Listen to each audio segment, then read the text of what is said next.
Yo, Kevin.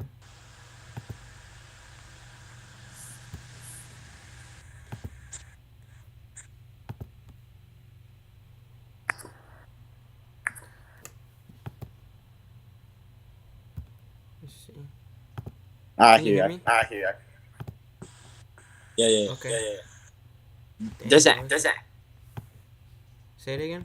There's an echo. Yeah, I hear it. But you can hear me though, right? Yeah, yeah, yeah. All right.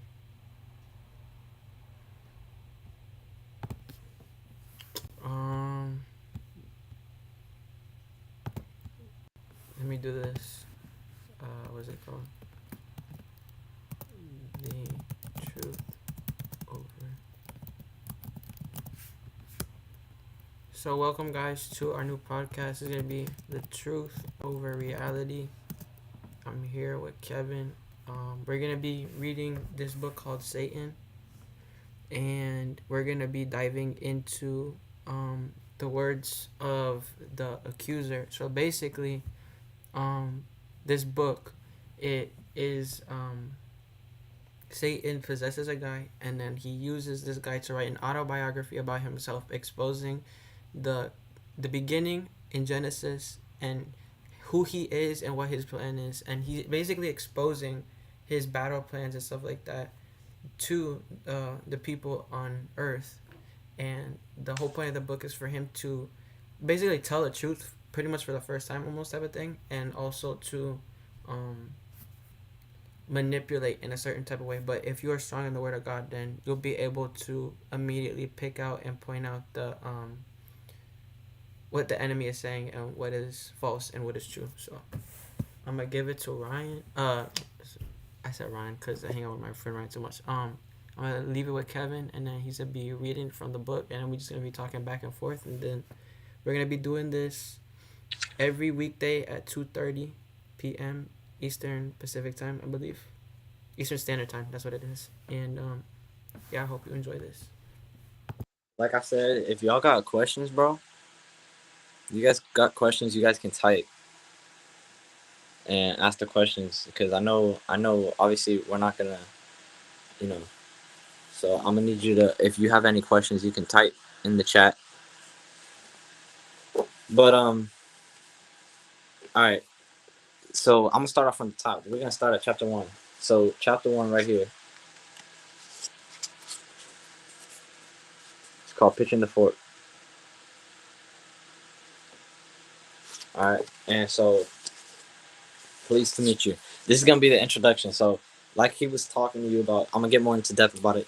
Um, this story is an autobiography on Satan, basically, and it's gonna explain to you like certain things, like what he is. Like he's depression, he's anger, he's jealousy, he's worry, he's fear, he's false pride, and like he's selfish behavior. Like he's gonna tell you certain things. Like he's gonna be honest with you for once in like his life, and he's gonna tell you secrets, and he's not stressed out about it because he's gonna try to manipulate you to make you not believe what he tells you, which is what he was trying to tell you. Like he's gonna try to make you feel like it's just a lie because that's how he is. When in reality, he is telling you the truth. He's just gonna manipulate you and make you feel like it is a lie. And don't fall for it though. Everything he is telling you is true. And he's gonna tell you, so you're gonna listen and you're gonna realize you don't understand. But yeah, so let me start. Satan writing an autobiography. This is some type of bad joke. Are you trying to tell me that this book is nonfiction? Okay, okay. I know you're suspicious, just to say the least, and you have every right to be. After all, as a child, you may have read tales of people selling their souls to me, or as teenagers, maybe you listened to the Rolling Stones describe my role in a crucial moment in history, tipping the scales toward crucifixion and the Holocaust, and all unspeakable atrocities people perpetuate my name. More likely, you don't even believe that I exist. After all, anonymity and deception have been a part of my strategy since the very beginning. Your disbelief certainly worked for me. If nothing is proof that I've been doing my job, but what if I were to tell you that whatever you think of me or don't think of me, you're mistaken, completely off the mark. Just hear me out. The truth is, I am very real and very powerful, and you and I are locked in a deadly struggle. What's worse is I'm winning that much I'm sure you acknowledge. Just take a look around. Under my influence, you've turned the world into a heck of a mess. But here's what you don't know. Although I'm your opponent of the game of life, in the end, I'm just doing my job. And the way down deep, I'm rooting for you to win. I'll explain. But what you need to do is understand right now that you've been playing so badly that I've got the rules bent just to help you out. I'm not who you think I am, and now it is time to set the record straight. Yes, I am using this book to temporarily give it my most powerful weapon, secrecy. When you don't believe I exist, or misunderstand, or when you misunderstand what I'm up to, I win hands down every time because, as it turns out, it isn't good for one of us, for either one of us. Why? Because it messes up God's plan set in motion a long, long time ago. Basically, you left the Garden of Eden. After that happened, God wanted you to find a way for you to stop feeling so ashamed and earn your way back. The only way to overcome shame is to choose to stop acting selfishly and start giving, to be more like God. That's why God gave you the free will. All right, so I'm gonna stop there right now. Xavier, if you want to come back, we can let's discuss this real quick. Okay. So, so we're talking about right now on free will, and what I want in is that free will was He gave us the power of choice. He gives the ability what we want to do and how we want to live our lives. And I say that mainly because right now you can sin and he's not stopping you because was you're the one who chose to make that decision, and that decision is gonna affect you in the future, not him. So he's giving you that option to turn towards him, to repent for what this man did down there. What Adam and Eve did before.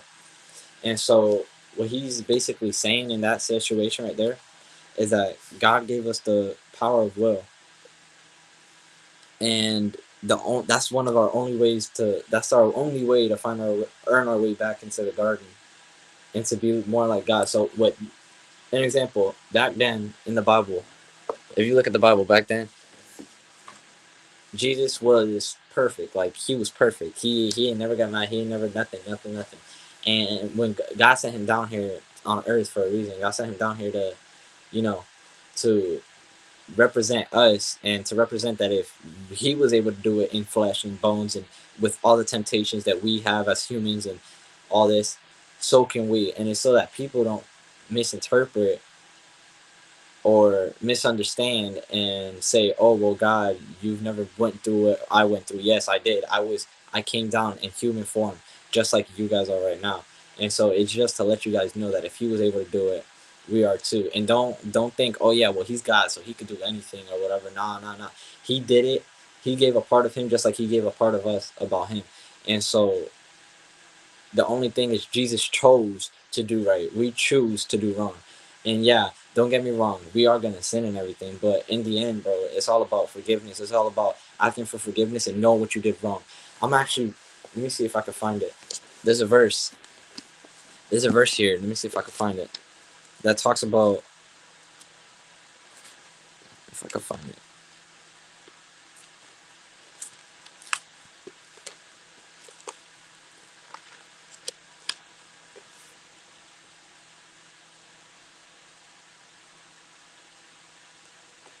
Anyway, this verse that I'm looking for right now, it talks about how people basically. I'll put it up later. I'll put it in the chat or something later. But basically,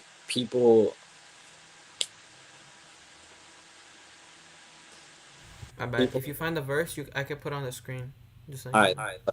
I'll find. People. Let me see if I can actually get my laptop, and I'll go see if I can find Just to interject here real quick. While he's doing that, um, just wanted to say real quick that this is new to us. We're gonna be doing this every weekday at 2:30. Just as a reminder, and also as we go on, we're gonna improve the way our podcast is. So this is just a different way of doing it. We're figuring it out as we go. Like this was a lot. Like this website popped in my head, and then this happened to be the website that we were gonna end up using. So it's working so far. So if you like how this is going and you like that, that like if there's no problems with it, just let us know. And if you want to see this from here, on YouTube, let us know. And if you want to see it somewhere else, also let us know about that too. And if you ever have suggestions for videos, always leave a comment, and then I'll look at it, and then we'll both figure out what time we can fit that in there, if that's able to be done. But All right. So Kevin got it, so Romans Romans what? Romans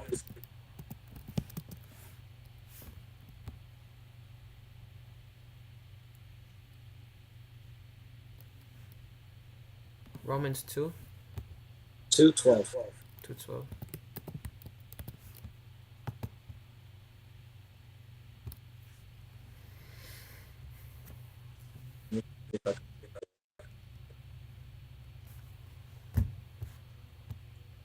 I'm gonna be putting the scripture out there for you guys that like taking notes. So yeah, let me get this. I'm gonna get a timer out here for an hour. I don't want you guys to be bored out, but we're gonna keep it exactly at an hour for you guys. So I'm gonna bring it to 2:10. I mean 2:16. And so what is? Hold on, let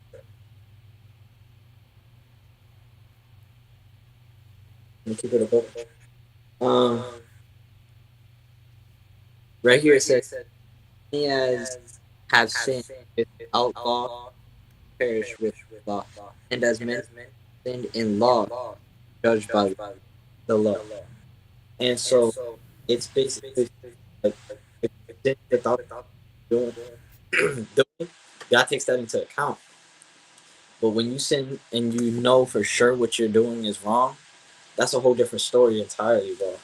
And that's basically is basically what I'm trying.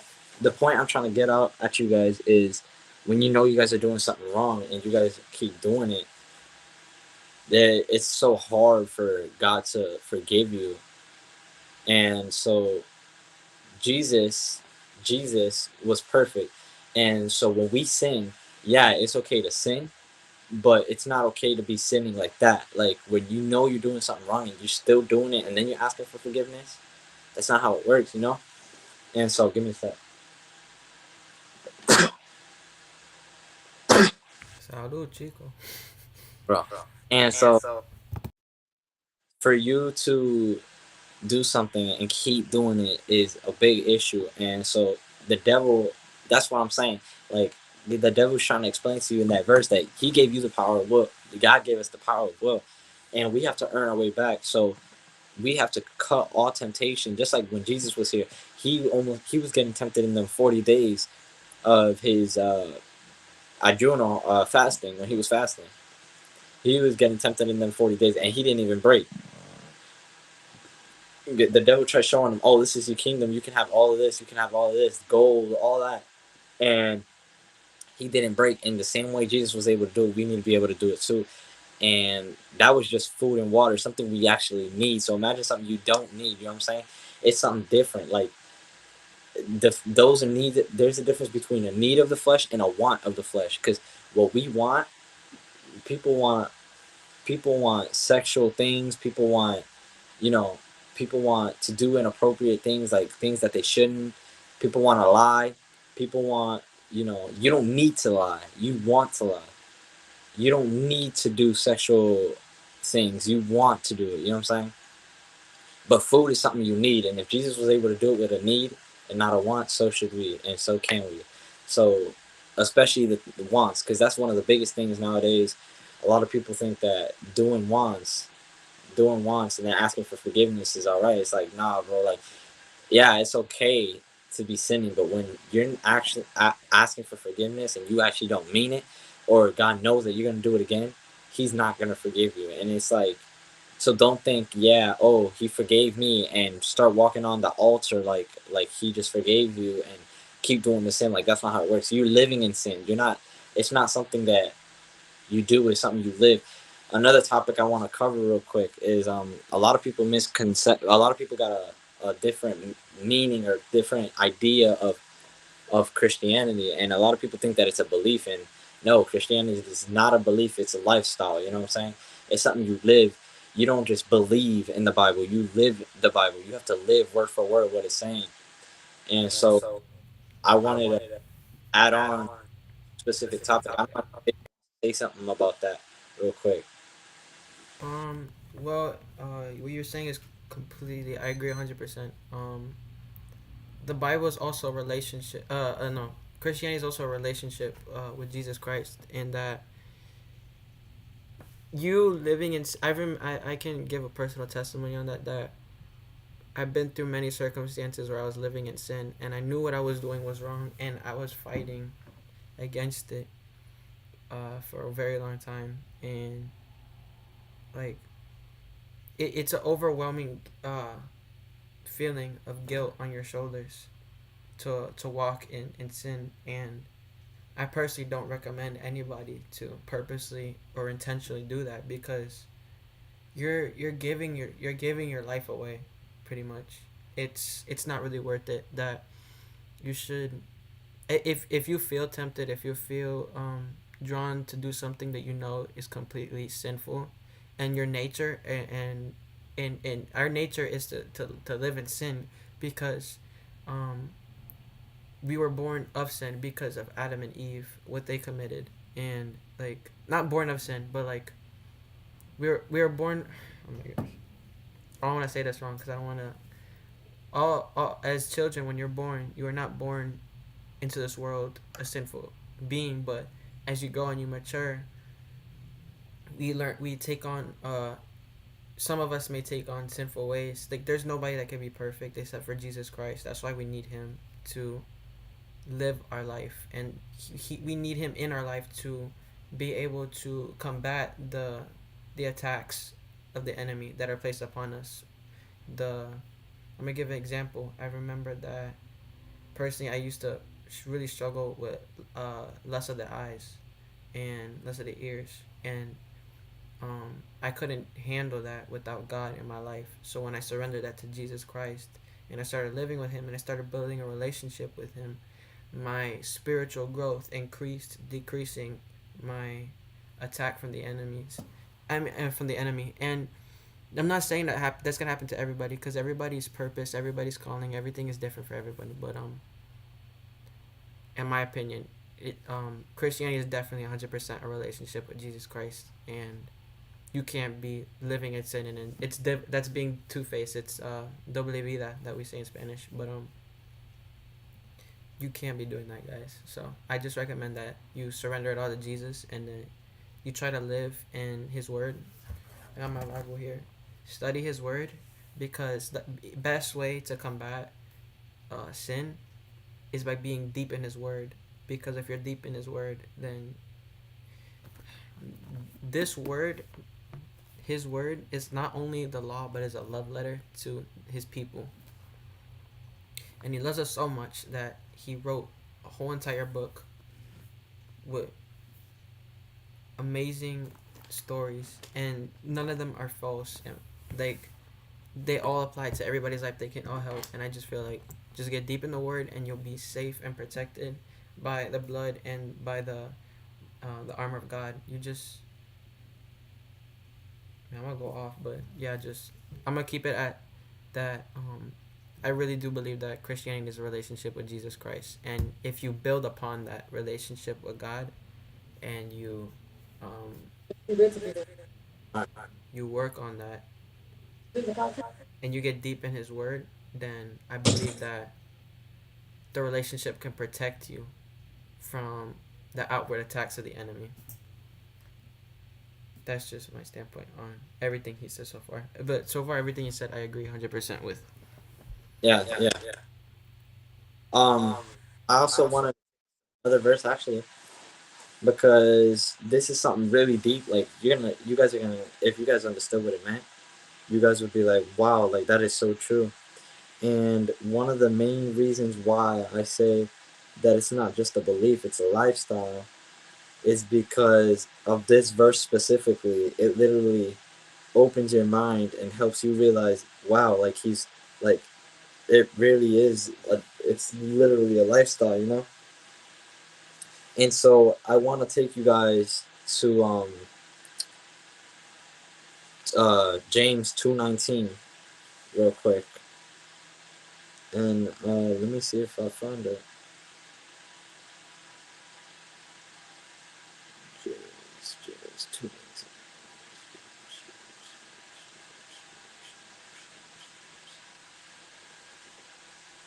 Alrighty. So James 2:19.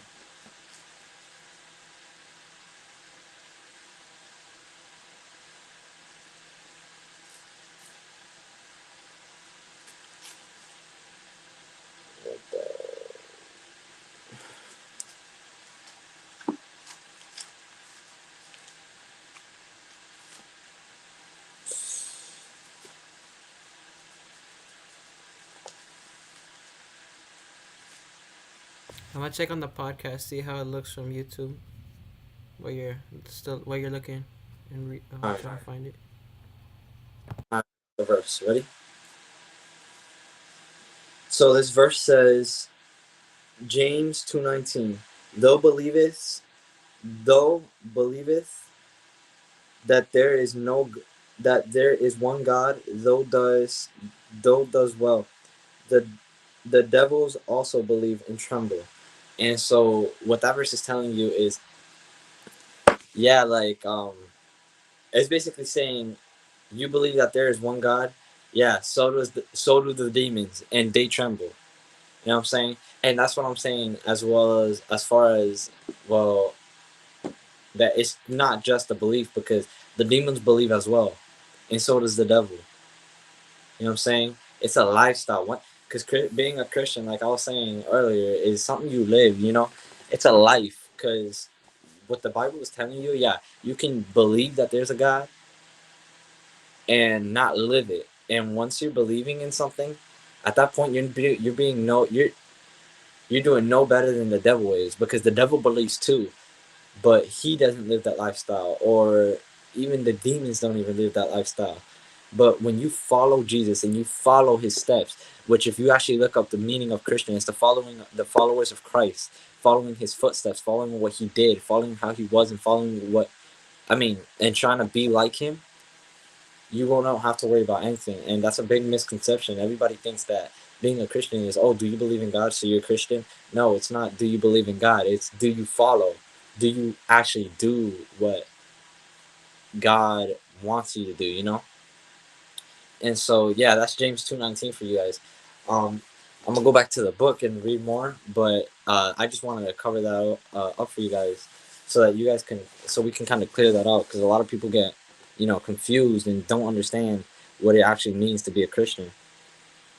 And so, did actually, me and him were reading this earlier. I'm actually just going to get straight to it.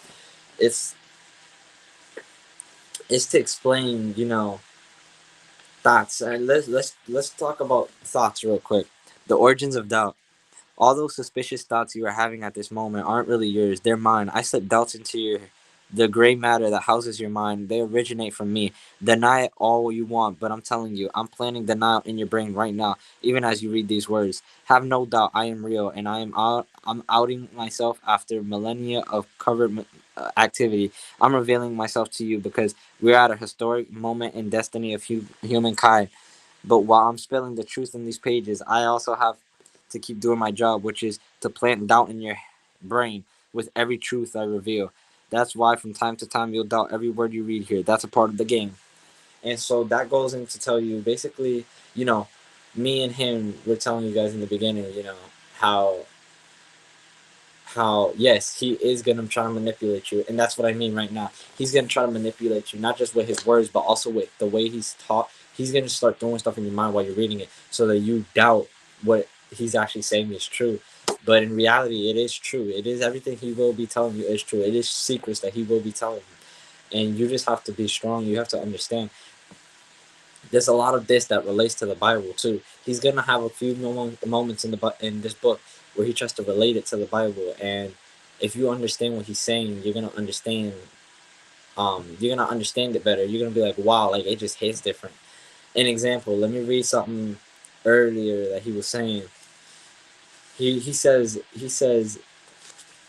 he says this one thing, and it's crazy every time I read it because it's like it's deep. It is deep, and it's something that not a lot of people understand nowadays.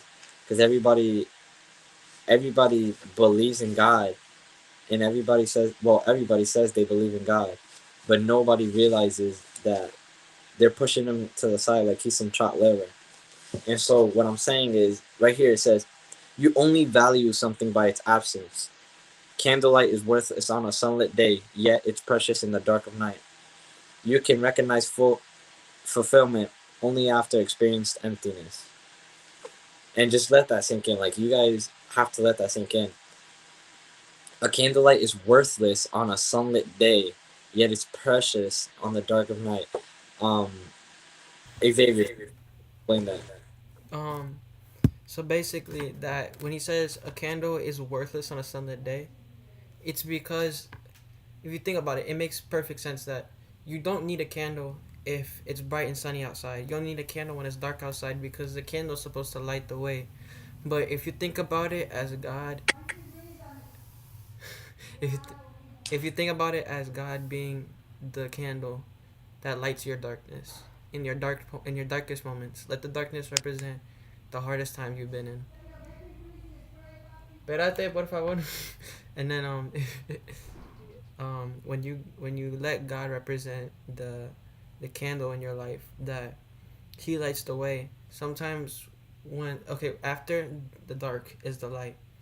So when the hard time is over and you're completely in the light, you don't need the candle anymore. And that's kind of like you think about it. People push away the candle because they don't need it anymore because they're already at the dark. And that's what people do with God. That they only need Him when it's in the darkest moments, and then as soon as it's all light, they push Him away and they don't give Him praise. They don't give Him thanks for everything that He's brought them through. So that's the explanation on that analogy right there. So yeah, what he was saying is right. It's correct. A lot of people tend to push God away when they don't need him, and then when they need him, they want to beg and on their knees and everything, asking for him. And it's like a lot of people. You have to understand that God isn't a second choice. God isn't a third choice, a fourth choice, something that you just pull out. He's your priority. He goes above everything. He's above your life. He goes before your life. Like, you should be thinking of him before your life. Like, you praise him. You don't praise, because he's the one who gave you life. You know what I'm saying? He gave the life to your husband, your kids, your wife, your friends, your everything, and nothing would be here without him. So it's like, for you to not be a, not realize. Another example would be like, you get a headache, right? You get a migraine, and it's like, if I was to get you were to get a migraine right now, and you was to take a pill, um, you would you and it doesn't, let's say, get better, you would pray and you'd be like, wow, God, can you please bring it back to normal like it was before? But once you're in that normal state, you don't even realize, like, you don't even think twice about having a migraine. You don't think nothing. Like, you don't even care to be like, God, thank you so much. Thank him for everything. And that's just how the world is nowadays. You get a migraine and you only want God to help you heal it or get rid of it only when it's like that, but you never want to communicate to him with any other time. And it's like, that's a big issue nowadays. And that it's like that with everything all over the world, man. Like, even in churches it's happening. Like, everybody want to ask, but nobody ever wants to give. Nobody ever wants to try. Nobody ever wants to put effort. Another. Let me cover something else real quick. God. A lot of people tend to ask him, and not only they won't will they just ask him, they will sit back and do nothing and hope he changes it by himself. And people have a big misconception about that. God doesn't just change things. You have to be willing to change, and he will help you out. You're asking for help. You're not asking for him to do it for you. And a lot of people don't realize that, I'm guessing.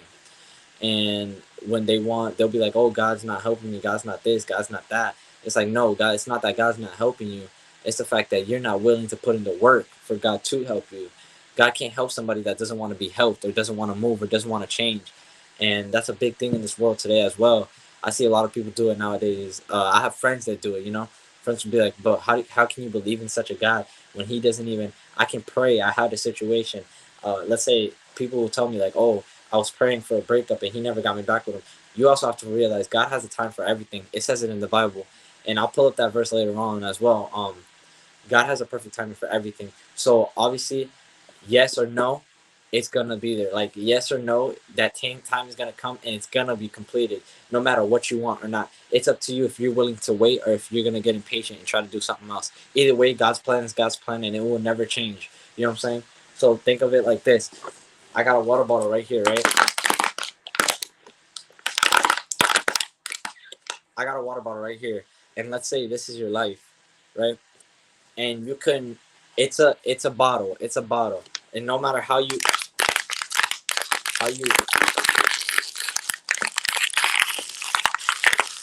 it will still remain a bottle no matter what. Like it might be crushed, yes, it might be crushed, but what God does is he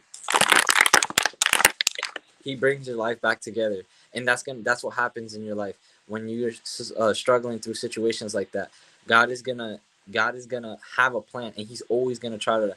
Every single thing of his plan is never to mess you up for the future. He's just setting you up for greatness. He doesn't want to set you up for failure.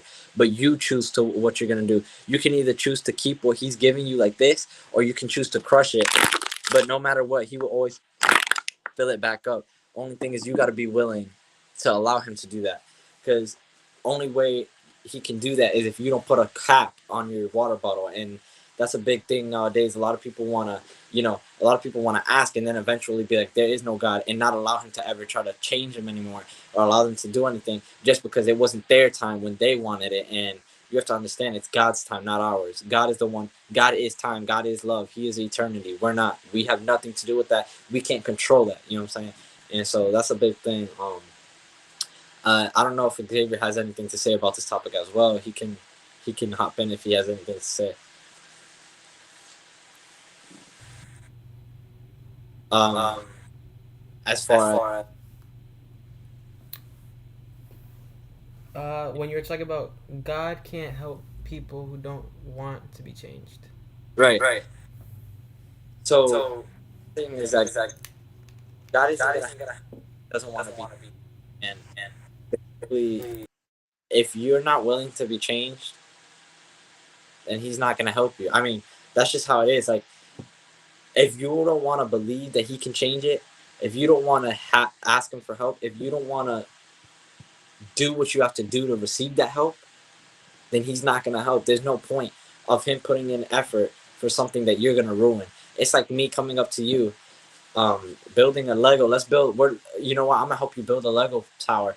And if you're just gonna sit back and do nothing, and I'm gonna waste my time to build it just for you to break it back down again, what is the whole point of it? Because that's literally what people do on the God nowadays. He builds the Lego piece, and all they do is break it down instead of helping them build it and keep it firm. They want to break it down and not rebuild it and just look at it and laugh at it. And it's like you guys, a lot of people are taking it as a joke, and God's something not to be serious. God is God is loving and God is kind, but He can also be fire. You know what I'm saying? He could be strict like fire, and that's a misconception as well. A lot of people think that He's just love. No, He can also be fire as well, and He does. Yeah, He can be angered. You know what I'm saying? He can be angered, maybe disappointed, but that's all out of love. He does it out of love, and that's just because it's a disappointment. You know what I'm saying? Looking down and realizing that something you've created can't even disobey you or believe that you created them, or even believe that you gave him life for nothing. Like, you know what I'm saying? That's like you having a kid just to find out that kid doesn't even believe you're his parent, or doesn't even want to talk to you, or just rejects you, and you've done everything good for them. You've even sacrificed your job and your life for them. You know what I'm saying? And for nothing, because when they grow up, they chose to go the wrong path instead of follow you and try to be better and try to be like you and try to do the same for their kids or whatever. What they want to do is they want to go the wrong path and say, "Oh, my mom was the worst person in the world," and always blame things on the parent, when the parent, all she ever did was look out for you and ever try to support you and sacrifice everything for you. And that's just like God. I'm gonna interject real quick. So I'm gonna speak on two things. I'm gonna go back to God can't help people who don't want to be changed. That like how you're saying, like if you want God to to create abundant miracles in your life, you have to believe and you have to trust in Him, and you have to put your personal stuff to the side and fully be open to receiving and accepting what he has planned for you. And if you can't do that, then you're never really going to be able to receive what he has for you, because your expectations are going to be set on something that you want, not what he wants for you. And if you want change in your life, and God is literally saying, here I am, I'm here to help you, I'm here to bring change and provision to your life, like, you guys are pushing away the promises of God for your life. You guys ask for something, and then you some of you guys pray for some things too. Like, I see some people that pray, and then as soon as a blessing comes in their life, they completely discard it as if there wasn't a blessing. Like, God literally just blessed you with the thing you prayed for your whole life, and as soon as something good happens, they throw it to the side because it's like, oh, it's whatever. Yeah, and they'll say, "Oh, fuck you." And so he's right about that. I do agree with that. And now, there's a lot going on in this world, as you guys know. Let's like an example, Lil Nas X, whatever. We're gonna That's a big now. We can speak on Uh, that today. That goes perfect with this podcast. um, you saying this mainly because first of all, it involves the devil. It has something to do with the devil, him worshiping the devil, and I don't agree with all those Christians that judge them in the comments. Um, and said, "Oh, we can't accept you as gay." I understand it pushed him to that limit where he felt like he had to mock Christianity. I don't respect that he mocked it, but I don't respect as well that the Christians were able to go up to his comment section and be like, "We don't accept you. We don't accept you. We don't want you." I don't want you guys to ever be confused. Christians are not like that. Those type of Christians are the ones that don't make it in heaven or make it with God, because God says, "Do not judge, for that is what He will be doing." You know what I'm saying? Wait till day, and so we judge how it So my I'm gonna do my take on that, and then I'm gonna go back to what I was gonna say before. That literally the people, if you see Christians that are persecuting other people, like, I'm gonna give an example. It's like about the Christians that were just like go hating on Lil Nas X. This man, that wasn't Lil Nas. That was not him at all. He was being used um by, I believe, in my opinion, that the devil was using him to be uh I don't know, be like a poster board for him. Like, here I like, yeah, I'm so cool and powerful. Like, look at me. represent. Yeah, basically. And then in my opinion, as Christians, if I could have the opportunity to speak for all Christians, that we all aren't like that. Not all of us are judgmental and really um fast thinking, because the Bible even says, uh be slow to anger, and be slow to speaking, and be fast to listening. That we should hear out people before we go out and accuse them. Because if you think about it, Saul used to be somebody that persecuted and accused others, Christians, right? And then him becoming the Christian, he got persecuted and accused. So you got to think about it from that perspective, as well as the fact that, like, when some people that not say hate, more or less attack in some way other Christians, they sometimes they're projecting their own emotions internally, externally on the people. So if I was to tell you that, oh, this person is mad. I think this person's mad at me. I think this person doesn't like me no more. Maybe it's because there's something about themselves, and also the fact that Lil Nas X was explicitly doing inappropriate stuff in the music video. I refuse to watch it. I only know from what the snippets that I've been shown, and also that he's marketing and advertising satanic shoes with what's it called? The what's the logo, Kevin, for for Satan? I forget what it's called. Pentagram. That he put a pentagram on shoes in 666, and then he wrote the verse where it talks about the fall of Satan. That, like, I feel personally that we shouldn't. I'm trying to speak for all of us now, that we shouldn't really have to do that. Like that's in my opinion, that's completely like bogus. Like that we shouldn't be doing stuff like that. But at the same time, regardless of the fact that he did it or not, we shouldn't be hating on this man. We should be loving and forgiving. And in the Bible also talks about like not judging. Because who are you to judge? The only person that can really judge is your lawyer, who will be your judge in the end. And I'm talking about Jesus Christ. Like y'all shouldn't be judging your brothers and sisters in Christ because their relationship with God is completely different. And I'm not saying, and it's different situation because Lil Nas X doesn't really have a relationship with God. He has, he's living a sinful life, how we were talking about earlier, and he's living in sin. And I feel like he's aware of what he's doing. That I feel like he knows. He knows. If he knows Satan is real, and he's willing to go that far, he knows God is real. Because if there is a God, I mean, if there is a Satan, then there is God. That's just how it is. Like there can't be one or the other. It's both. But also, uh, he was. I believe you were talking something about. Oh my gosh.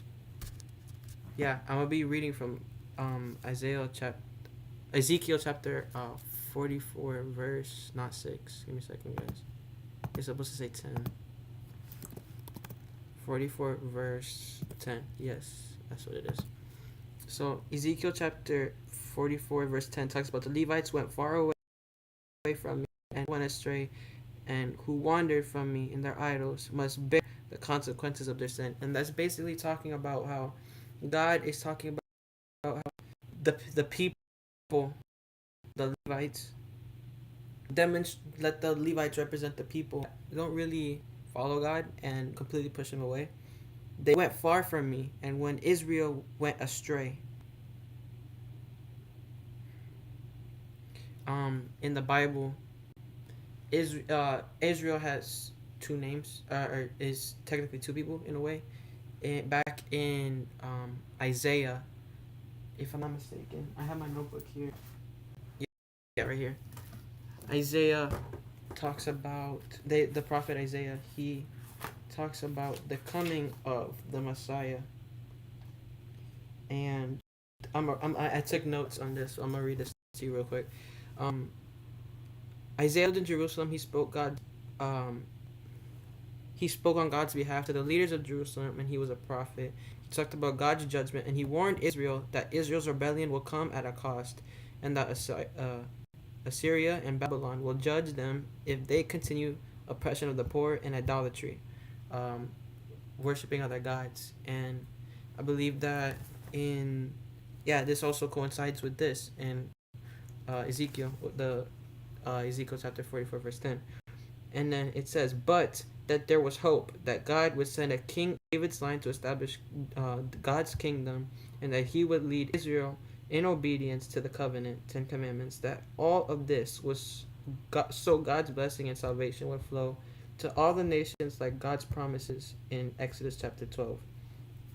And it wasn't Israel, it's Emmanuel. But yeah, when I read the summary of Isaiah, you could see Isaiah while he's writing it from the summary that I wrote personally. That I was talking about how in the Bible it's talking about how God is saying like is using Isaiah to warn Israel's people that Israel's rebellion will come at a cost, and Assyria and Babylon will judge them if they continue to oppress the poor and focus on idolatry.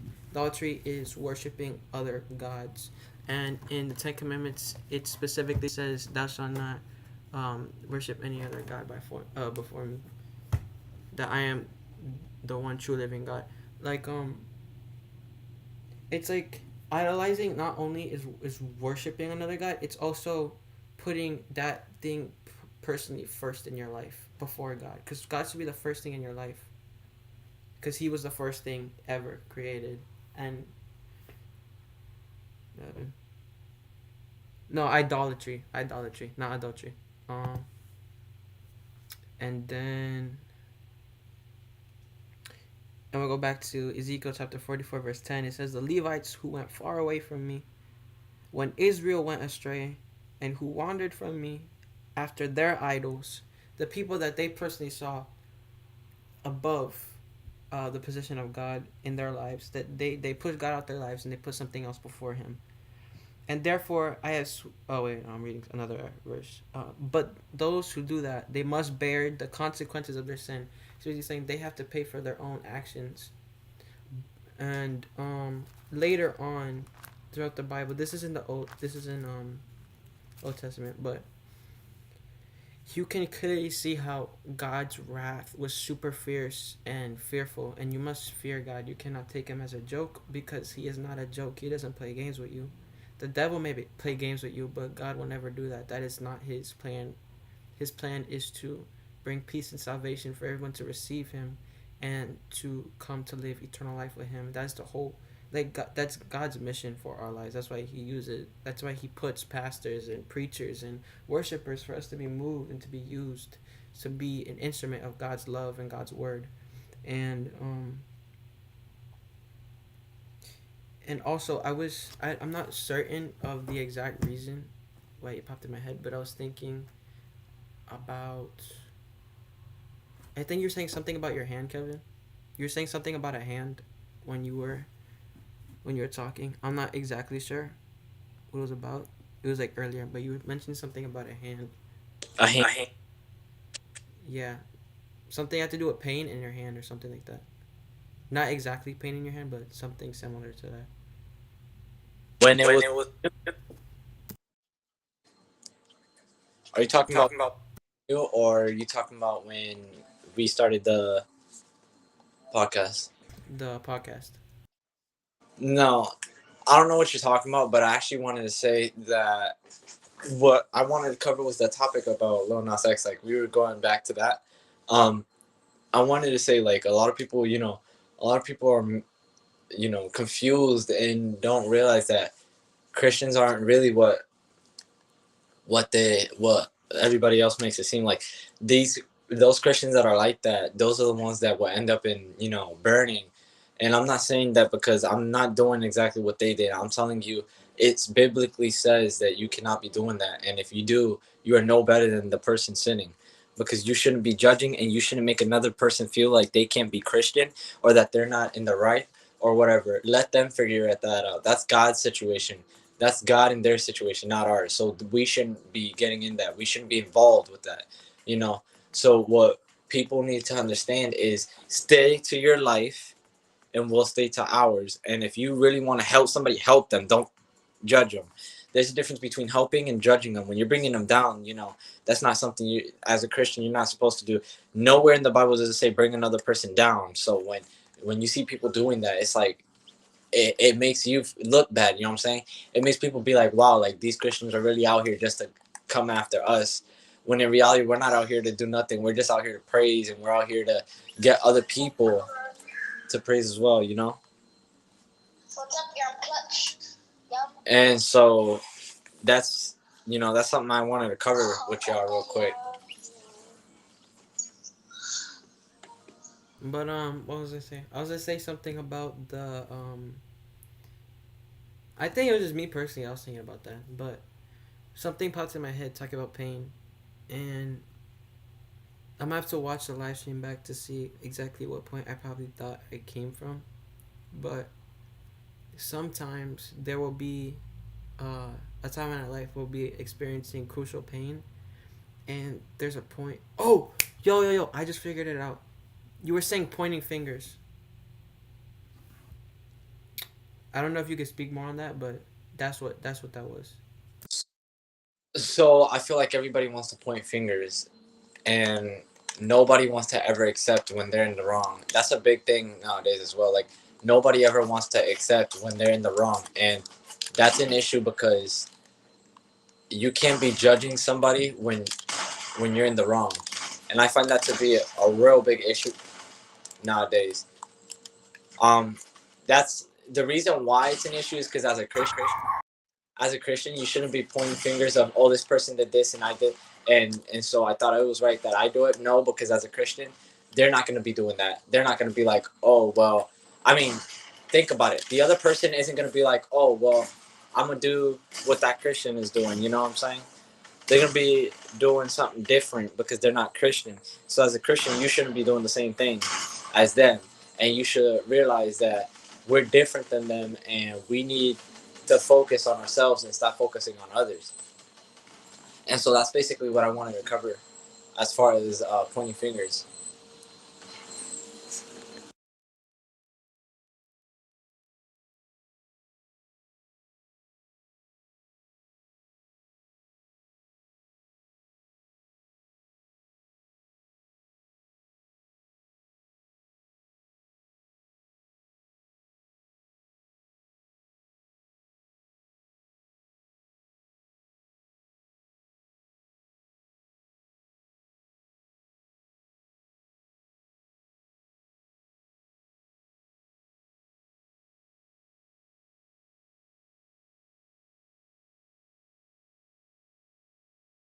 Okay, there we go. We got Kevin back in here.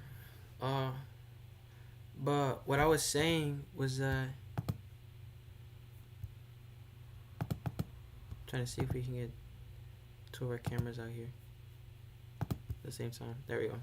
That personally, when you talk about pointing fingers, it brought up something to me about I think it had to do with Paul, I believe, and I don't know exactly where this came from in my head. I know it's sound biblical. It's sound biblically, and it you can verify it. But Paul was out on Paul was out. He was preaching and helping, I believe, and that these people built a fire for him at a campsite type thing on, I think, near the beach, near water, and the snake came out from the darkness and bit his hand while he was speaking, and instead of pointing fingers, he opened his he let it go. And I think that we as Christians, we often like to point fingers at people, but I believe what we should do is extend our hand out to them. Because if you think about it, pointing your fingers, accusing somebody, and that is not our job. That's you literally the definition of the Satan is the accuser, the opposer as well. But like Satan is a very serious enemy, the enemy, and I feel like we as Christians, for those of you that are Christians and just in general, nobody should be pointing fingers at nobody because that is literally the definition of the enemy. And when we do that, we open a gateway for the enemy to get through to do his job using us. And I feel like when Jesus was over the water, he didn't point his finger. Pastor Stephen Furtick said this and said Jesus didn't point his finger out to Peter over the waters. He said he extended his hand out to Peter. And if you hold on to what's biting you and what's getting to you, the pain, and you're just gonna hold it there, you're just gonna hold unnecessary pain and bring more pain by holding on to something and pointing fingers at people. This can the Pastor Steve also said you can this kills, but this like as in a relationship, like I'm gonna give an example. I would use yeah, me and my girlfriend. Me pretend like holding hands. This heals, but pointing fingers in a relationship, not even with your girlfriend or whatever the case is, any relationship, pointing fingers in a relationship is gonna cause problems. Using. It, exactly. Accusing doesn't do anything good. So I just say extend your hand out instead of accusing people. And I feel like we as Christians, we shouldn't be accusing Little Nas X for his mistakes and what he's done wrong. And instead, lend him a helping hand and show the Amen. other people out there who we really are as Christians. Because we are not the people to judge. We are not the people to hurt. We're Christians have been being persecuted since pretty much before Paul, during the time of Jesus and before the time of Jesus. We have been all persecuted, blacks, whites. I'm not gonna get into race because I don't want to keep that on here. I want to keep that strictly on something else. But just giving it as an example that everybody's been persecuted. Everything has been persecuted in some sort of way, and I feel like to end this accusing, instead of pointing your finger and playing the role of the enemy, try extending your hand and offering healing in something. Because you can't, if you don't let things flow and you don't let things run their course and trust in God's way for your things, and accuse things and just let God heal and use you, and you're never going to be able to grow. So I feel like the best way for us to grow as people, and for example, Little Nas X to grow, just offer and just keep guys, just keep being persistent and offering help, because we're all lost before God came into our lives, to the people that have received a relationship with Jesus Christ. And I feel like um, it's gonna be the most amazing day of your life. I say it for the people that don't receive Jesus. When they do, it's gonna be one of the most memorable moments of their life. It's the most emotional.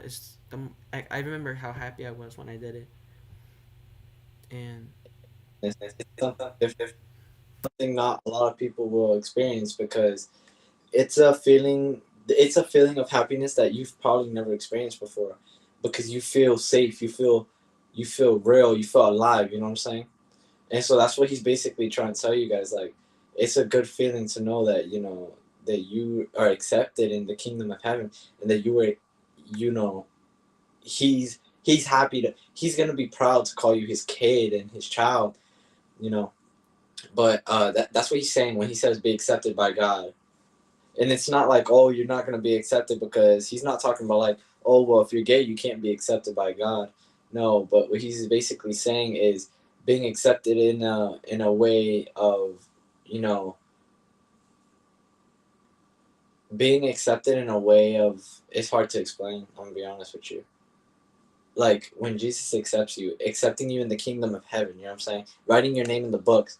Because really, when you're asking for acceptance, what you're doing is you're asking him to write your name in the kingdom of heaven. You know what I'm saying? In the book of life. And he can't do that. It is hard for him to do. He can't have your name in the book of life if you're in sin. But doesn't mean we are going to judge you guys and be like, oh, Jesus won't accept you like that. No, he will accept you. The book, your name cannot be written, though, in sin. And yeah, it does sound, harsh. It does. It really does. But once you turn to God, you'll understand why it has to be so harsh. And it's mainly because if he allowed that, he would allow killing, and he would allow liars, and he would allow cheaters, and he would allow all these different people to go to the same place as you. And most people don't, you know, we all know, like, we don't deserve that. We don't deserve to be in the same place as all those bad people that chose to do that. And so when he has to be strict like that. And so I just wanted to let you guys. I just kind of wanted to add on to what he was saying, but you can go back to what you were talking about. The topic. yeah, I I completely agree on that. And that, like, if Paul stayed and started accusing and held on to the pain, I feel like he would have never been able to do what he came to do. But if you think about it, this is all. I'm quoting Stephen Furtick on this because it's really like ministered to me when he was speaking it. That if Paul let the snake get any deeper into his hand when it bit his hand, he would have had an internal problem with, because the venom got inside. And that, because he let go so early of the situation that happened, the thing that was trying to distract him, the thing that was trying to hurt him, he pushed it away. And I'm not saying to push away your pain. I'm saying that don't, like, the whole purpose is don't accuse, because that's not your job. That's basically Satan's. And that what is it called? The because he let go so early. The snake wasn't able to get through because if it just touches the skin, it's not gonna do anything. But if it gets past the skin and latches through completely, it can internally hurt you and corrupt you. And that's the same for spiritual attacks too. If you let the enemy get to you, you let him bite you, you're forever gonna have a spiritual wound internally, and you're never gonna be able to heal. But in order to heal, in order to grow, you got to stop pointing fingers, stop accusing, and open your hand and offer healing. And literally, and the hardest thing to also to forgive is yourself. So if you stop pointing fingers at yourself as well, it's easy. It's so easy to do this, but so hard to do this. So not only am I saying to stop accusing other people, stop hurting yourself and accusing yourself too. Because that's the easiest way for the enemy to get to you, for him to use you to hurt others, and then in that you hurting yourself. So I feel like uh, if you stop doing this and this and you just do that, it's the best way to grow and heal. That we should all be helping. Lil Nas X is not perfect. Nobody is. And yes, it's a shoe. And yes, the song may sound stupid, but if you think about it from God's perspective in a way. How would he really feel about that type of thing? So that's just my take on everything. You could keep reading if you want, if you're still down to do that. But that was just what I felt like saying in the moment.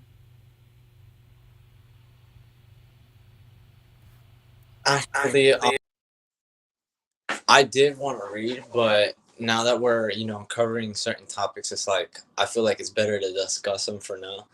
Um, so he's like he was saying, yeah, you shouldn't be accusing. Like realistically, like that's not cool. Especially a lot of people like to assume, and that's something that we don't. As Christians, you shouldn't be doing. And God doesn't accept hypocrites either. You can't tell somebody not to do something and go to church the next day and go to church the next day and think you're holy or something. And then let's say you get out of church and you're doing the same thing you just told the person before not to do. Like that's not how it works. You don't get to pick and choose what you can do and what you can't do. You have to do exactly what you say you can't do. If you can't do it, if you say that you can't do something or somebody can't do something, you shouldn't be doing it either. And a lot of people have some misconception of, oh well, I'm allowed to do it. I'm allowed to do it. You just can't. And it's like, no, that's not how it works. Nobody, you shouldn't be doing anything that you wouldn't allow somebody else to do, because it makes people feel some type of way, and that's not how. You shouldn't have to make somebody feel like, oh well, you know I can do it, but you can't, because us Christians are no more special. We're no special, or no, not any special than anybody else. The only thing we do have is God, something that not a lot of people do have, which is a benefit. It is something special. It is something, but we're not no special. What makes it special is us knowing who God is. You know what I'm saying, and Him accepting us into His kingdom. And so, I just wanted to cover that topic real quick, but as far as no, not sex, like I was saying, that video, yeah, it was bad. I didn't like that it was mocking Christianity. It was mocking Christianity because, yeah, he might not believe in a God, but no matter what, if you don't believe in a God, you believe in a devil. And so no matter what, you're benefiting the devil. The devil can win any way he wants. You can either believe in the devil and like him, or you can not believe in him. Either way, he's winning. But God, you have to believe in him in order to make it. And so it's like, in the end, it's easier for the devil to win than it is for God. But it's so much better when you win the bigger prize, which is God. You can't. The devil is not a prize. The devil is a everybody can have it type of reward. Everybody gets a medallion, but the true trophy is when God accepts you. When God is the true trophy. You know what I'm saying? God is the real reward, and he like I said, it's a good reward. He's loving, he's compassionate, he treats you. Dude, come on. God is realistically, God is, he's an amazing being. If you guys get to know God, on a different level, like on that level of, let's say like you guys pray and go to church and get with God. If you guys get to know him, you're really gonna see what I'm talking about. You guys might not see it now, but I'm telling you, in the future you will see it. And I'm not just saying that because I am a Christian or whatever. I'm saying it because we've all been through it as Christians. And you can ask Xavier, you can ask anybody you want, you'd like. It's the reality of everything. And so like, yeah, but if you get to meet God on that personal level, you guys would definitely be like, wow, like that's something different. Like it's a nature of like, you will feel loved, you know what I'm saying? On a whole new level. Like, you're not gonna feel like, oh, like I'm a disappointment, or no, because you know God, you're not disappointing God. It makes you feel like it's some it's just unexplainable, it's undescribable. And I know we're talking about God, but it would be nice for you guys to, at least, you guys might not think, like, right now you guys might not be like, oh, I'm not a big fan of God, I don't want to see him, he's not always there. Yes, he's always there, but sometimes we have our missions that we have to complete on our own, and some things God puts us through, he wants us to complete, because he wants us to realize that without him, not a lot can be done. You know what I'm saying? A lot of people think that they can get through things without God, and that the devil is going to be there to help them. The devil won't help them with nothing. God is the way, the truth, and the life. And no matter what, you can't get through. You can't get anywhere without it. And so, that's a topic. That's another topic I had wanted to cover earlier. That God is basically, God is something that you need. He's not a want. You can't just be like, and you can't choose when you want him, how you want him, and like, no, you're gonna accept him how he is. You're gonna want him, and you're gonna need. You're gonna not. He's not even a want at this point. He's a need. He's a necessity. And in reality, if you're gonna need him, you're not gonna need him for one-time use only. He's not a sponge or anything. You need him. You're gonna use. I mean, you're not gonna use him. You're gonna you're gonna get close with him, and you're gonna deal with it, whatever has to come, because God isn't something, like I said, God isn't something that you just use one time when you're in a good mood. I mean, when you're in a bad mood, or when you're going through something, and then get rid of him when you're in a good mood. Like, that's not how it works. You should be praising him at all times, even in your songs and your canciones, and when you're singing like coritos, and so it's just me being honest with you right now. That's just how it should be. Now, if you don't believe, I'm not rushing you to believe either, because a lot of people will feel like, oh, well, he's just rushing me to believe something I don't want to believe. It's like, no, no, no, don't get that mixed up. I'm not trying to rush you into anything. I just want you to know that it's truly something that you guys will love it if you actually knew guys what I was talking about. And Xavier can explain more on that right now if he like, as far as what I'm talking about. Yeah, I have a few verses because I was listening to what you're saying, and then God was just putting verses in my head, and I'm gonna go back a little bit farther, and then go back into more recent what you were saying, and you're talking about uh, judging earlier, and then you were talking about hypocrites, and literally the verse popped in my head, and then it was perfect. It explained before and after what we were talking about, and it is Matthew chapter 7 verse 1 through 5, and it says, Do not judge, or you will be judged.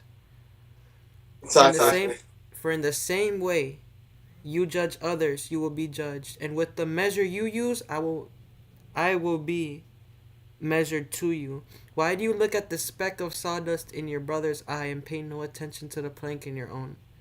How can you say to your brother, Let me take the speck out of your eye, when all the time there's a plank in your own eye? You hypocrite, first take the plank out of your own eye, and then you will see clearly to remove the speck from your brother's. And then Philippians 3:14 is one of my favorite Bible verses. I say this verse all the time. I've been using it for a long time, and it's so good. I think I listened. I've been hearing, like, no, the first time I heard this verse I was really little. I think I was 5, and I know you guys are gonna love this, and it's I move towards the goal to reclaim the prize. God has appointed me to win it. The heavenly prize is Christ Jesus Himself, and I'm saying this out of relevancy in what He was saying that um, the true prize in your life is nothing else but Jesus Christ as your Lord and Savior. That should be your number one goal, and He will always be the goal in your life, and should always be the goal in your life. Your number one priority. The only thing that you should prioritize primarily before everything else is Jesus Christ in your life. And in John 3:6, you're saying how we are loved, and He loves us so much that He gave His only begotten Son, so that all that believe in Him shall not perish but have everlasting life. And that's John 3:16. And then I believe you were saying that we need God, if I'm not mistaken.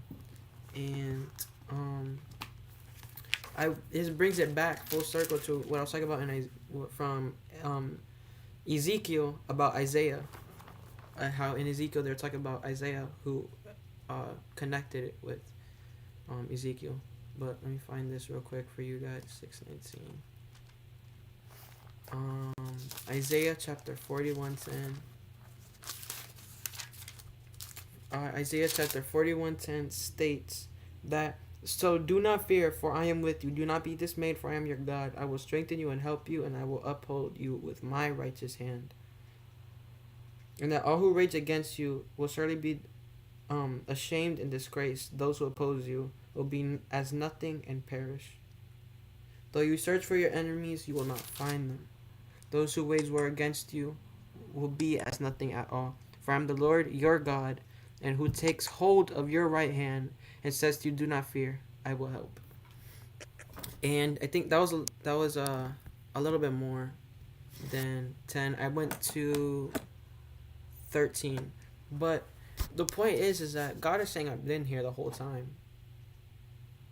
He's declaring that He is the Lord of your life, and Amen. and for those people that don't receive Him, He's just asking that you take His hand and accept and receive that He is the Lord of your life. He tells you exactly who He is.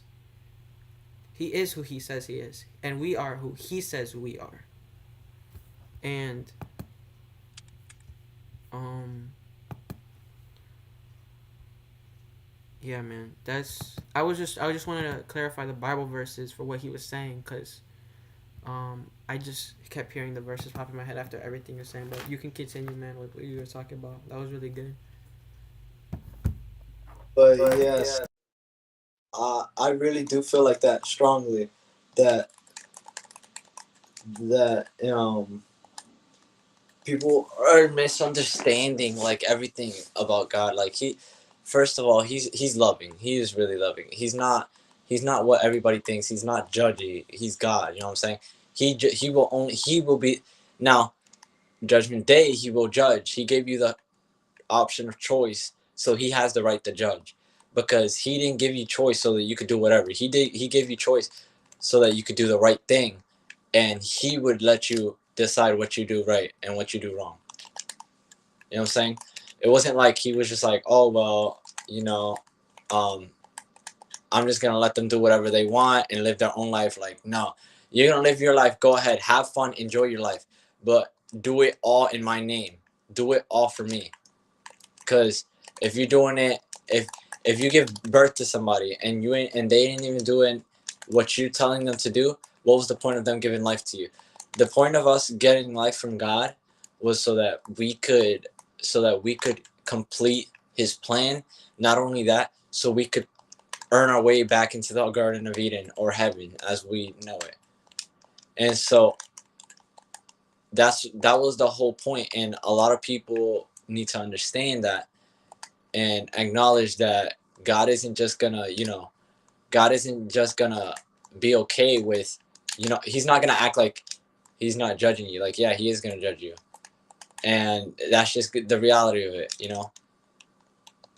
That's just how it's gonna be, and you have to suck it up, because He's the one who gave you life, but He's not gonna judge you till the day it comes where He needs to judge you. He's gonna judge you only because He gave you life, and He gave it to you so that you could do something with it, not so that you could waste it and throw it away. You might as well grab a dollar bill and just flame it, because there's no point if you can't even do it right. And so I just that's something I want to get out there, man. Like I feel like that's something important that people need to understand. Um, God gave you the life, so remember your place in life. You know what I'm saying?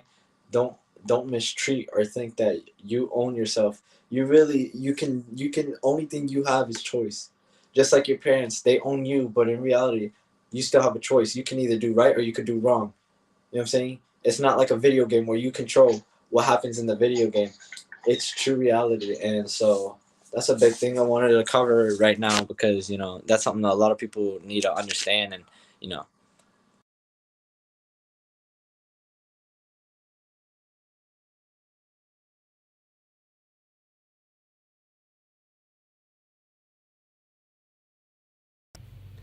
What you were saying about judging, it says, "In the end, you are there. You save." And this is in one of my songs. I said, "In the end, you are there. You save me from despair." Now the lawyer is gonna be the judge. Yeah, people take advantage of the fact that there's a Lord in their life, and they use him to be a genie of the lamp, and they use him and try to take advantage of him. They put titles on him, and they make him something that they want him to be because they fear what they do not know, and they take advantage of what they think they know. But in reality, oh, this is funny because this goes back to our title. The truth behind reality. The truth is the truth behind reality for that is that the person that what's it called? The person that has been fighting for you your whole life and died for you and came back and rose from the dead and let this Holy Spirit here with us is the same person that is gonna judge us in the very end.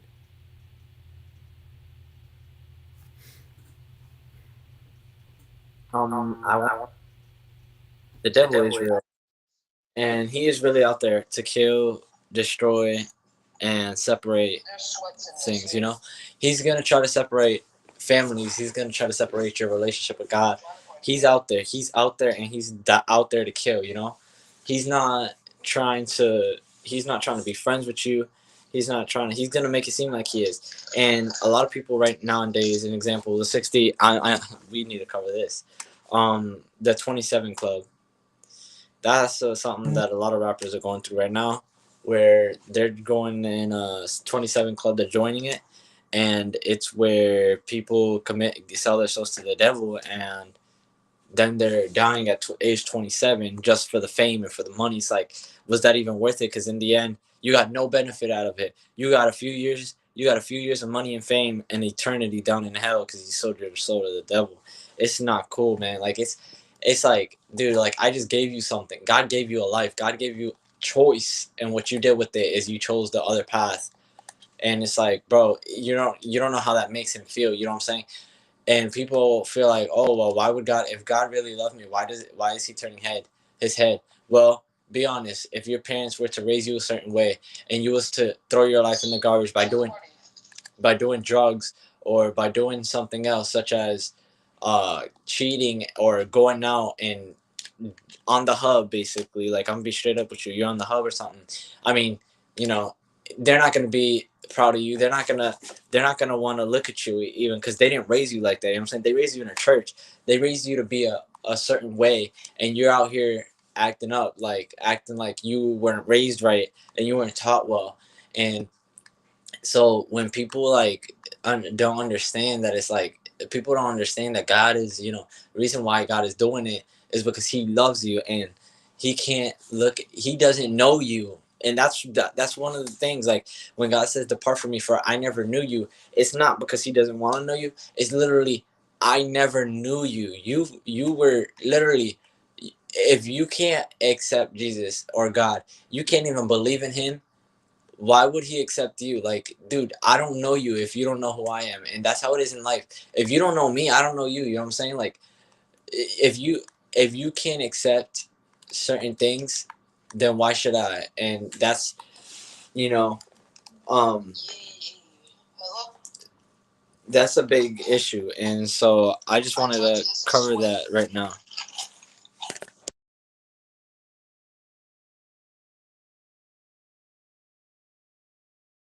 I personally feel like it's really sad. Um, I'm not. I need to look at the. Let me look up this guy's name. There's this rapper that converts to Christianity, and I was watching one of his videos, and he's like a spiritual baby. Like he's just in his like walk with God, and I feel like it's kind of cool seeing people completely have like a 360 on their life with Jesus, and that this man looks so much happier, and he's living a heck of a better life than he ever would have without him. And it's kind of sad that you're talking about like the 27, how like people just completely like give up their lives to Satan. It's ridiculous. Like God gives you eternal life and you push it away. Um, his name is John Gabbana. I don't know if you guys know who that is, but man, this guy had an encounter with God, and then he changed his life. He's so passionate about. It's kind of funny sometimes because I be seeing him, and then it's kind of cute in a way from my perspective because I've been preaching for over like 4 years now, and then I see him, and then he has his notes, and he'll look back and forth like he's passionate about Christ, and I think that's such a beautiful thing to have, like a passion for Jesus. And the fact that there you see now that there's some rappers that are just giving their lives away, it's kind of redundant and ridiculous in a way. Kind of, it's also very sad. But I'll let Kevin hop back on that. He's right about that. It is dumb. It's really dumb because it's like, bro, like everything you've worked for, everything you did, what was the point of it? Like you're my dude. Come on, imagine you look being able to telling your parents that you're dying at 27 because you chose to throw your life away. Like, yo, you know how that's gonna make them feel? Like, why would they want to bring you into the world if they know you're just gonna do that? It's not something that makes them feel good. You know what I'm saying? They're not gonna be like, oh well, I'm okay with that. No, you're their baby. You know what I'm saying? That's something they brought life to you in this world. They raised you, bro, and just for you to throw it away, like it's not cool, bro. So it's a big issue. You know And what then when you're talking about, I think you're talking about growing up in church. Like, I don't want, I just want to say this to every kid that grew up in church and has pushed away a relationship with Jesus Christ because they had a bad relationship in church. Like, it's normal as a kid to go through some bad experiences. I mean, it happens. Sorry, guys. It happens. It's normal, but don't push away an opportunity to have a relationship with Jesus Christ because you have a bad experience. Um, Jesus offers eternal life, and it's kind of sad because some people push that away because they take their past and let that define their future. But that's the enemy's job. He uses your past, and he keeps you in your past to I'm keep saying? you from seeing your future victory. And I just want to push on people that don't give up on having a relationship with Jesus Christ. It's okay to start again. Sometimes, not all churches are good. That's the truth. Sometimes there's false teachings, false prophets, false pastors. Like, you gotta be careful and watch out. But just because you have a bad experience doesn't mean you can't have a fresh start with Jesus Christ. Like, I feel like everybody can have a relationship with Jesus. It doesn't matter about your past. Just come. God doesn't qualify people, or God doesn't call qualified people. He qualifies the people that he calls, and I feel like you shouldn't have to worry about who you used to be, and just completely keep your eyes on Jesus and be open to receive the person that he's gonna make you to become. That even in the Bible it talks about Jacob wrestling with God because he wanted something to happen in his past, and then as soon as he wrestled with God and he received it, he was able to receive with open arms the thing that he was made to become, and that was Israel, his new name. But what is it? It's 1:24. We got. I'm gonna end the live in a minute Yeah. because we So went over an hour. But I just gonna let this man close with this. yeah. So guys, thank you. We're actually gonna be doing this every day for about 2 hours. You know, we're doing this because we want people to understand and feel what we're feeling and understand really the truth behind everything. And so we're gonna have conversations. We're gonna go to the book. We're gonna get out of the book. We're gonna be talking about things that are happening in the world today. It's going to be a conversation about a little bit of everything. That's the whole point of this podcast. But it's all going to be an honest truth. It's all going to be honesty and reality. We're not going to talk anything that we shouldn't. We're not going to judge anybody.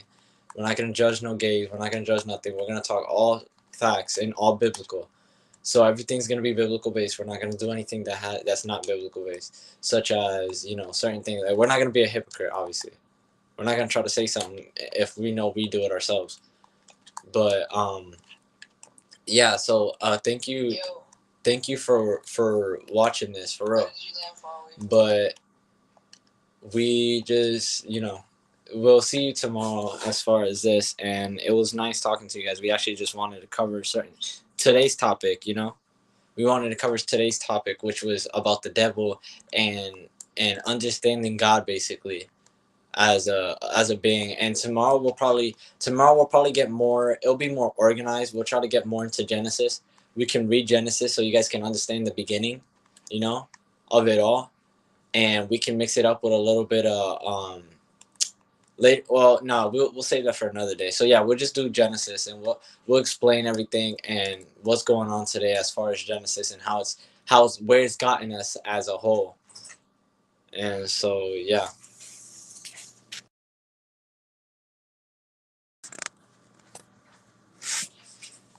You're just live. Yeah, I just want to say thank you guys for joining. For those of you who joined, this is gonna be posted on my YouTube channel, and then we're going to focus on branching this out, and then just see how this first podcast goes, and then if it goes well, we'll continue these. And regardless, I think we're just gonna keep doing these because I feel like this is a better way of explaining this to people, our lifestyle and what we're learning, and we want people to be educated, and you don't want people to feel forced. You want people to feel welcome. So this is gonna be our our way of welcoming people to learn more, and without feeling forced in a way. If anybody feels forced in any other circumstance or scenario, so just thank you again, guys, for those of you who joined, and just hope that you guys can be able to have an even better experience with God than before, and just continue to grow with Him. So Yeah, thank you guys for again, and thank you, Kevin, for coming on here. We literally came up with this idea today. It's like spur of the moment. A few hours ago, we came up with the podcast name. I'll put it up for you guys. The truth behind reality, and we are gonna be doing this podcast every weekday at 2:30 p.m. And then we're gonna look to see if we ever do it on a weekend. It will be probably in the mornings, most likely on a Saturday, because Sunday's obviously church. But yeah, we're gonna figure it out. Hopefully, we could maybe do something on Sunday. If not, it's fine. We'll just pick up on Monday after Saturday. But um there's gonna be trends obviously that we see, and we're obviously not gonna do them, but we're gonna discuss them. So like, there's gonna be trends maybe on TikTok or maybe on Facebook or maybe on something, worldly things. We're gonna discuss worldly things, and we're gonna discuss our opinions on them, but we're gonna be as biblical opinionated as we can. So we're not gonna make this too much. It's gonna be a lot of conversation. It's gonna be a lot of everywhere. We're gonna have a little bit of everything in it. We're gonna have verses. We're gonna have these podcasts are gonna be basically talking about our lives. You know what I'm saying? That's the whole point of this podcast, is to talk about life, is to talk about our everyday living, and we will be referring to this book, Satan again. We will look at it. We're gonna keep reading it, me and him. And if we see anything else, we'll mention it. You know what I'm saying? And we will be using the Bible, like I was saying. We will be using the Bible a lot. So it was just like today we had about 6 verses, maybe even 7, that we mentioned, and it's because everything we want to back up everything, so you guys don't feel like we're just coming up with it. You know what I'm saying? And so yeah, that's basically all I wanted to let you guys know. yeah, guys, thank you guys again. We're gonna hop off right now. See you guys hopefully tomorrow. But yeah, God bless you guys. Stay